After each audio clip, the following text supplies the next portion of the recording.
बिस्मिल्लाहिर्रहमानिर्रहीम। All is well के साथ मैं आपका दोस्त मोहम्मद अंसर। किसान दोस्तों, आज गंदम के हवाले से बात करनी है कि गंदम की अच्छी पैदावार, मिसाली पैदावार कैसे बढ़ाएं आप। हमारे पाकिस्तान के अंदर जो किसान हैं, तकरीबन 10% जो किसान हैं उनकी पैदावार होती है 60 से 65 मन फ़ी एकड़ पैदावार, और जो बाकी 90% हमारे काश्तकार हैं उनकी जो पैदावार होती है 40 से 35 से 45 मन फ़ी एकड़ पैदावार होती है। हमारा मुल्क जो है एक ज़राई मुल्क है, फिर भी हम अपनी गंदम जो है दूसरे ममालिक से इंपोर्ट करवाते हैं। जब शार्टेज हो जाती है तो महंगे दामों में हम किसी और मुल्क से गंदम ख़रीद लेते हैं और अपने गरीब तबके को बहुत इससे मुतासर करते हैं। जिनकी मतलब दिहाड़ी बहुत कम होती है, वो कैसे अपनी फैमिली को सर्वाइव कर पाएगा।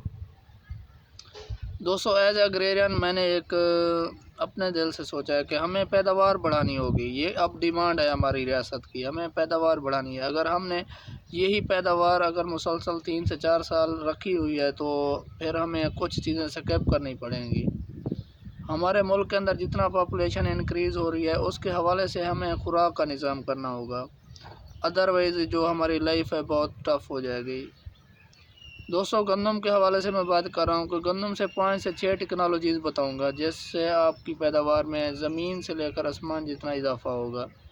मेरे कहने का मतलब ये है कि अगर आप 35 या 40 मन फ़ी एकड़ पैदावार लेते हैं तो इंशाअल्लाह वो फार्मूला इस्तेमाल कर रहे हैं जो मैं बता रहा हूँ, इंशाअल्लाह 70+ मन फ़ी एकड़ पैदावार होगी। दोस्तों, पैदावार लेने के लिए तकरीबन 5 से 6 अवामिल होते हैं जिनका किरदार होता है, उन पे मतलब आपको अग्रेसिव होना पड़ता है। आज के दौर में आप अपने आबाओ अजदाद वाली जो काश्तकारी है उसको छोड़ दें, दुनिया चेंज हो चुकी है काफ़ी सारी। अगर पैदावार बढ़ानी है तो तकरीबन इन 5 से 6 टेक्नोलॉजीज़ हैं जो मैं बताऊँगा, उस पर आपको अमल करना पड़ेगा, अदरवाइज़ आपकी यही पैदावार रहेगी जो आप 35 से 40 मन फ़ी एकड़ पैदावार ले रहे हैं। दोस्तों, मेरा पहला पॉइंट ये है कि ज़मीन की तैयारी कैसी करनी चाहिए। दोस्तों, ज़मीन की तैयारी आप ऐसे करें कि हल इतना गहरे और अच्छे लगाएं कि एक पूरा साल आप जब ज़मीन गंदम के लिए बना रहे हैं तो उस वक्त ज़मीन की तैयारी ऐसे करें कि एक पूरा साल जो है आपकी ज़मीन नरम रहे, और ज़मीन की लेवलिंग जो है वो इंतहाई ज़रूरी है। दोस्तों, जो मेरा दूसरा पॉइंट है वो सीड के हवाले से है, बीज के हवाले से। बीज की अच्छी वैरायटी कौन सी है जो आपके रकबे पर कामयाब है, वही वैरायटी आपके लिए अच्छी है। आप पिछले 3 से 4 साल का दुरानिया चेक कर लें, जो वैरायटी आपके रकबे पे अच्छी परफॉर्म कर गई है इस साल भी वही वैरायटी काश्त करें। और मिसाल के तौर पर जो नए सीड आए हुए हैं 2019 से लेकर आज तक 2022 है, इस दौरान जो नए सीड आए हैं, गाजी है, अकबर है, फ़ख्र बकर है, बकर सटार है, दिलकश है, अनाज है, अरूज 2022 है। मतलब ये नई वैराइटीज़ जो आई हुई हैं इनका इंतखाब आप ज़रूर करें। उसका फ़ायदा ये होता है कि इस पे जो पैथोजन अटैक होता है वो काफ़ी हद तक कंट्रोल हो जाता है।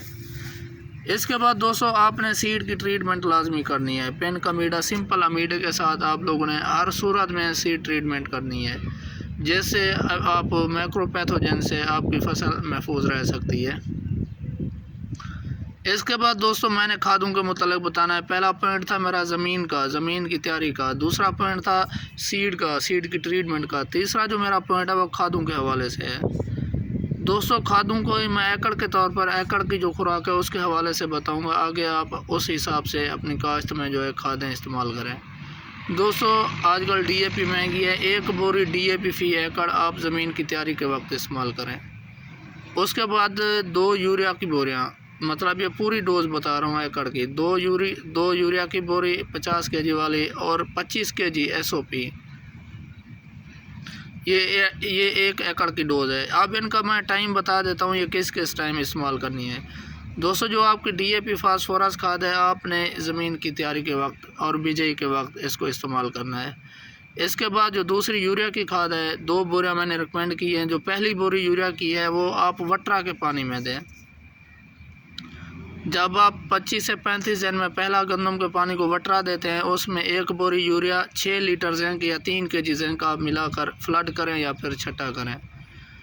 और जो ये पहला पानी होगा बिजाई वाला, दूसरा हो गया वटरे वाला। अब तीसरा जो पानी है उसमें 1 बोरी यूरिया, उसको तकरीबन 2.5 एकड़ तक कर लें, 1.5 एकड़ तक 1 बोरी को ले जाएं। और ये तकरीबन इस पानी से 10 दिन बाद आप NPK जमा मैक्रो न्यूट्रिएंट्स का स्प्रे लाजमी करें और फंगस की स्प्रे भी इसमें मिक्स लाजमी करें।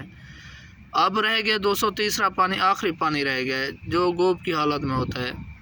उस वक्त आप ऐसा करें कि 1 बोरी यूरिया 2 एकड़ के लिए और इसमें 25 kg SOP मिक्स करके या तो फ्लड कर लें या फिर छट्टा कर लें। ये जो खादों का इस्तेमाल है आप इस तरह से करें, इंशाअल्लाह आपकी 70 मन प्लस पैदावार फी एकड़ आएगी। और ये तकरीबन 3 पॉइंट बताएं। पहला पॉइंट था ज़मीन की तैयारी वाला, दूसरा पॉइंट था मेरा बीज की सिलेक्शन और बीज की ट्रीटमेंट वाला, तीसरा पॉइंट था खादों का इस्तेमाल और पानी के मुतालिक। अब जो मेरा चौथा पॉइंट है वो है जड़ी बूटियों के ख़ात्मे के लिए। दोस्तों, जड़ी बूटियों के ख़ात्मे के लिए या तो आप वट्रा से पहले उनको चेक कर लें, अगर उस म्यार की बन गई है कि आप स्प्रे कर सकते हैं, वट्रा से पहले इसकी स्प्रे कर लें।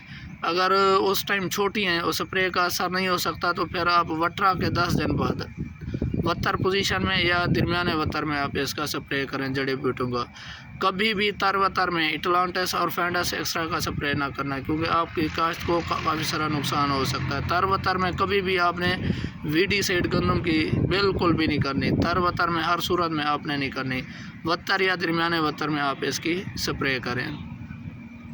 ये 4 पॉइंट हो गए। 5वां पॉइंट है दोस्तों, जब पौधे के ऊपर सिट्टा निकल जाता है तो उस वक्त 30 से 35% जो होते हैं दाने बन चुके होते हैं, तो उस वक्त जो हमारा फ्लैग लीफ होता है उसका कलर ब्राउन होना शुरू हो जाता है ऊपर से।